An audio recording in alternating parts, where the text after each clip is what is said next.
Earlier today, news emerged that Israel and Hamas were given a final draft of a proposed hostage and ceasefire deal that could hopefully bring an end to the war that Hamas started with the October 7th attack on Israel.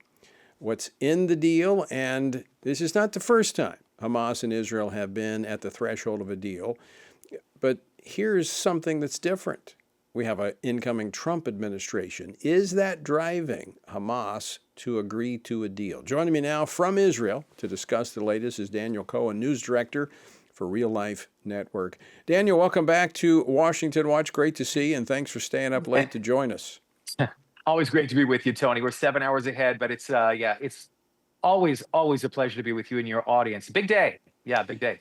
It is, and you and I were talking earlier. You know, this is not the first time. I mean, we've been to this point before with Hamas pulling back, but there's something different this time.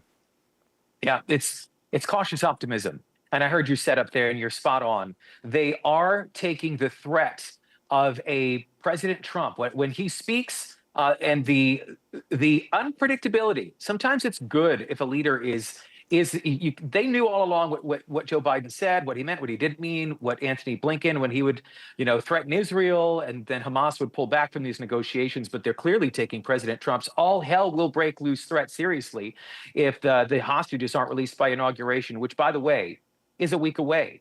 So let's talk about what you mentioned, the significant breakthrough. They're in Doha. It's President Trump's envoy. This is now President Biden's looped in. The Biden team is there. I guess they're sort of joining arms. But Steve Witkoff is the name of the man who's been leading President Trump's envoy. And because President Trump is involved, and because it's Trump's envoy that reportedly has some kind of a draft agreement, we're talking about what could be a 42-day ceasefire, the release of 33 to 40 hostages, which, by the way, include 2 Americans. They're U.S. and Israeli, both nationals. So Hamas is reviewing the proposal. It seems to me sad, sick, wrong that we have to negotiate with terrorists. But this is the state of play. This is where we are with the Biden administration. There are Americans, and they're negotiating with terrorists. And at this point, it sounds like Israel's bought in, and we're waiting to hear from Mohammed Sinwar, Yahya Sinwar's brother, about what Hamas wants to do with this, Tony. So that's my understanding, is they were going through these negotiations in Dubai, that they have now taken back kind of the final proposal to their respective leaders, and really the onus is on Hamas to accept what's there. And we could be 24 hours, 48 hours away from a deal. Yeah, and we're also hearing that there could be hostages being released next week. So again, cautious optimism. Everyone here in Israel, we've been at the 1-yard line many times with the terrorists, and then Hamas will pull the carpet out, or at the 1-yard line, they'll pull the rug out. But again, President-elect Trump's team, they are not playing games. And Steve Witkoff, he is actually in Doha right now. So Hamas is more willing. The key sticking points: Hamas wants a permanent truce. Israel doesn't want a permanent truce. They want a temporary pause. There are disagreements about where the IDF would withdraw to the forces from Gaza. Hamas wants to sort of reclaim northern Gaza, but it's very important that Israel maintain. There's a couple of strategic passes to make sure that they're able to contain what goes on and what goes in and what comes out. They want more humanitarian aid. Israel's fine with humanitarian aid. What they're not fine with is a pause that allows Hamas to rearm.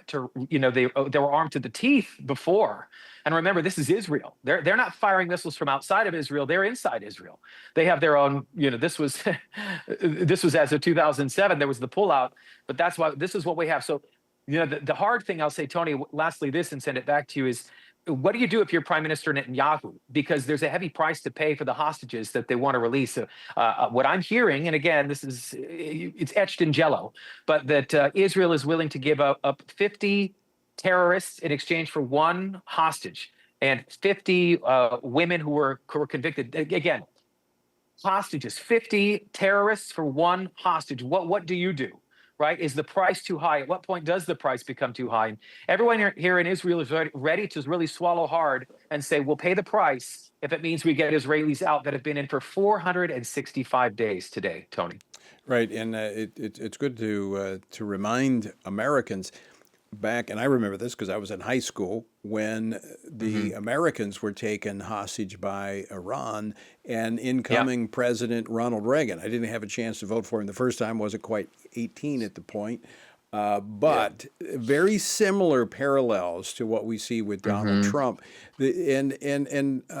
Ronald Reagan had studied the communists. He understood the Middle East as well, and he was an Hmm. unknown.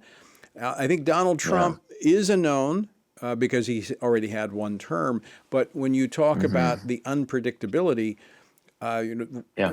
Richard Nixon, kind of used the madman theory of dealing with Yeah. foreign Sure. policy with Russia and even with China. So I do think there's that element that's there. But Hmm. when you look at Israel, and you can speak to this, you touched on it, the prime minister has his own political situation to deal with, a very narrow Yeah. margins in the Knesset, and he has some hardliners, about 10 to Yeah. 12 of those who are not Yeah. That's wanting right. to give up an inch to Hamas. Yeah. I don't know how you have this baby, Tony, and that's really the only thing. I don't know what you do here because there are on the far right who say it's too steep a price to pay. Remember, Yahya Sinwar was in an Israeli prison. Yahya Sinwar had a brain cancer. He had some kind of a brain issue, brain tumor. Israeli doctors performed surgery. He was released from a prison, and then he went on to mastermind the October 7th terror attack. Is there another Yahya Sinwar as part of this release? But I think big picture, we have to look at it this way: the Netanyahu government and Israel's enemies know the difference between an administration that has President Biden as the big brother, kind of standing over their shoulder, and a President Trump. There's no fear of President Biden. I mean, Antony Blinken, the Secretary of State, made a shocking admission in an interview last week saying when we would pressure Israel publicly, Hamas would back off from a hostage ceasefire deal. Exactly. I mean, they were not a friend to Israel.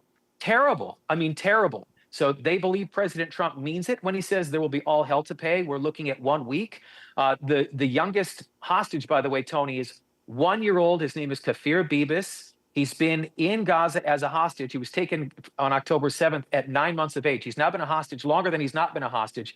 And he turns 2 years old in 5 days, 5 days from now. It's sad. I don't know why there aren't more world leaders pressuring Hamas like they've been Right, pressuring Israel to right. come to a deal. But that's heartbreaking to think this 1 year old baby, who knows if he's alive, has been a hostage longer than he's not been. Speaking Tony. of that, in terms of the hostages alive, what information is Mhm. is available as to the status of many of these hostages still being held? We don't know, but I was just seeing on Twitter before we came on here to speak with you that the Red Cross is admitting they were doing very little to even reach out into the Red Cross has been an epic failure in this. So there are 100 hostages or so. Again, it's always an estimate because we don't know an accurate number. But 98, 99, 100, 7 Americans. President Biden is about to leave office, having done very little to nothing to free the Americans that have been held hostage for 465 days. The hostage families here in Israel are all very cautiously optimistic because, again, of these false promises.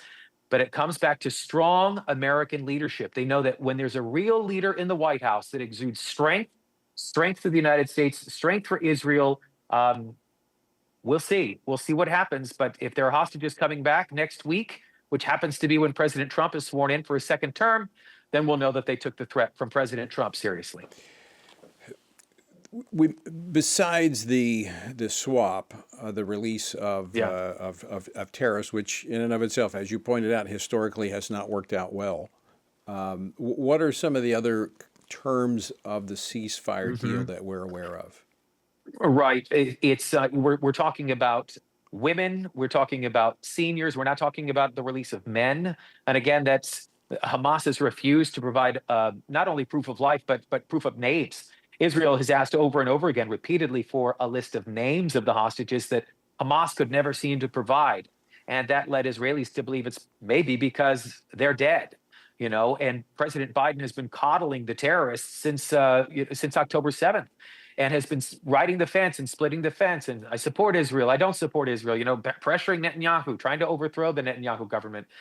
So I can tell you, in terms of the terms themselves, Tony, are just, for lack of a better term, squishy. The one report in the Times of Israel says this, the Jerusalem Post says that. I think what we all agree, and what they all agree on, is that it's not men, it's not fighting age, it's women, it's seniors. Goodness, if they would release the baby, that would be incredible. But Tony, one other thing, there's been a lot of hostility and fighting here. While everyone there's talking about California and the epic failure of Governor Newsom and Mayor Bass and the wildfires, there were 5 IDF soldiers killed in Gaza today. The oldest was 23 years old. One was a Jewish believer in Jesus, which is pretty rare. I'm a Jewish believer in Yeshua. And again, 18, 19, 20, 23 years old. These are young men. And so the death toll for the IDF and for Israeli forces is 804. But I think everyone here, Tony, is optimistic that it seems like as of next week, there will be no more coddling of Hamas, the Houthis, Hezbollah, no more coddling of terrorists who mean Israel's harm. Daniel, I was going to ask you about that because my sense, Yeah. when I was over there just a few weeks ago and it was with you, and then in my Right. conversations, there was that sense of optimism. Even then, there was discussions of a ceasefire deal, but the bigger issue is Israel's long-term security, and that's much bigger than just Gaza. As you mentioned, it's the Houthis, it's Hezbollah, but it's also Iran. There's a sense that America's not going to get in their way now with Donald Trump in the You're White right. House. Yeah. And by the way, Prime Minister Netanyahu has never said, send us your soldiers. He just said, just give us, excuse me, just give us the ability to defend ourselves. We'll spill our own blood. And they have done that. Israel, I say we, I'm Israeli and I'm American both. So when I say we, that's what I mean by that. But President Trump has only said, get it over with. Prime Minister Netanyahu, we support you, get it done, and get it done quickly. Again, it's been 465 days, way too long. And I've said this with you before, Tony, but I'll say it again. This all could have been over months ago. Hamas, if they would just do 2 things, lay down their weapons and release the hostages. Israel has no interest in dead babies, dead women, dead civilians in Gaza. We have cowards. The terrorists are cowards who are hiding weapons in mosques and children's bedrooms, in UNRWA facilities and hospitals. And Israel can never allow October 7th to happen again. And we know they're planning. We know they're planning to carry out or try to carry out another October 7th. And Israel says, just give us the ability to defend ourselves so these people can never pull off this atrocity and this evil against babies, Holocaust survivors, seniors, women, men, ever again. Daniel Cohen, we're just about out of time here, just a couple minutes left. Yeah. Donald Trump, to quote him, has said, if these hostages are not released when I take office, there will be hell to pay. And as you pointed out, Israel's not asked for U.S. troops, and we're not going to send U.S. troops. We may have some support on the outside. What does that look like? What that threat from Donald Trump? What would that look like to ensure that Hamas pays a price? You're a great journalist, Tony. You get it because you're asking all the right questions. That is the question. I heard a reporter trying to pin President Trump down on this very thing. Well, what does that mean? And guess what? Sometimes not revealing your cards is the best play. I don't know. That's the answer. We don't know. What could President Trump do? As long as it's supporting Israel and not pulling back on weaponry, not pulling back on congressionally approved weapons like the Biden administration did after Congress approved a weapons package to Israel. They were slow walking. Even if it's just as simple as that, Israel knowing. There was a rocket fired, a ballistic missile fired from the Houthis in Yemen literally 2 hours ago toward Jerusalem and people in the north. There are still sirens that are going off here in Israel daily, although you're probably not talking about them on the news so much anymore. The Iron Dome is very strong. And so if it's technology, if it's weaponry, if it's personnel, but sometimes it's just knowing Big Brother is standing over your shoulder, watching over you, Tony. And that speaks volumes in the Middle East, where the only language they speak is power. That's all. That is the language. Who's stronger, you or me? Who's more powerful? And Daniel, one thing that we can be doing is praying. Yes. All of our viewers and listeners, I encourage them to do that. Daniel, out of time. Always great to see you, my friend. Thanks for joining us. Great to see you, Tony. God bless you. Good luck next week with your inaugural coverage as well, Tony. All right. Thanks, Daniel.